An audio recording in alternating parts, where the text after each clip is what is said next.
everywhere I went, I kept seeing the Church of Jesus Christ of Latter-day Saints. Why is this church following me? I grew up in Cincinnati, Ohio, and after I graduated from nursing school, I spent 50 days traveling across the country. When we were in the Grand Tetons, I had a very spiritual moment. As she'd be walking around these national parks at night, looking up at the sky, she would sing a hymn that she learned as a little girl based off of Psalms 19. The heavens are telling the glory of God. The skies proclaim the work of his hands. And this hymn kind of became the theme song for my trip as I was going out west, because I was just seeing wonder after wonder of God's creation. So she's driving through Utah and she keeps seeing this church building. She's like, wow, this is weird. This church that I'd never heard of 12 months ago is following me around. I was in Montana with my mom, and for just one night we stayed in a Marriott hotel. For whatever reason, I opened the drawer of the bed nightstand, and inside the drawer I found a Book of Mormon. And now I was being followed across state lines. And I actually have a journal entry that I wrote that night. I don't know what's happening, but this feels very profound. I ended up one day meeting a member, and I was like, I have some questions for you. Your church has been following me.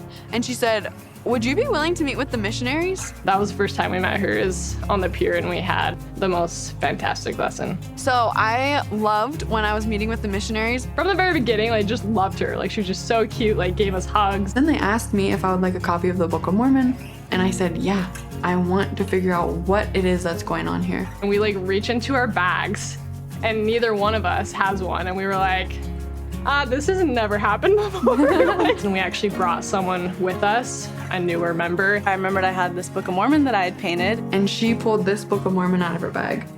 And she said, would you like this copy? And painted on the cover of the Book of Mormon are the words of my theme song. The heavens declare the glory of God.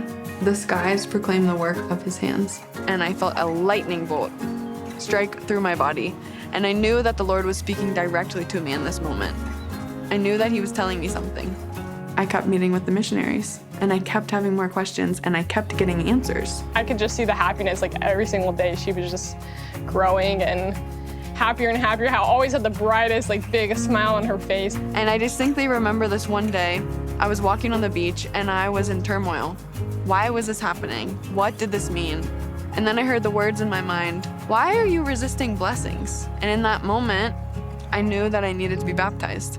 I love baptisms in the church because it's one of the most simple meetings that we have. Absolutely thrilled, absolutely ecstatic that she was making a decision that was gonna change her life. It was just so heartwarming. Every single person there was just supporting and just loving. And that's why any of us are like out on missions, is to try to help other people feel that same love, to feel that same community, to feel that same belonging and peace and hope that only the gospel can bring into your life. Baptism was the beginning of my journey because it opened the door to a new life. And it freed me from all of the mistakes, all of the pains of the past, and it blessed me with the opportunity to start a new life centered in Jesus Christ.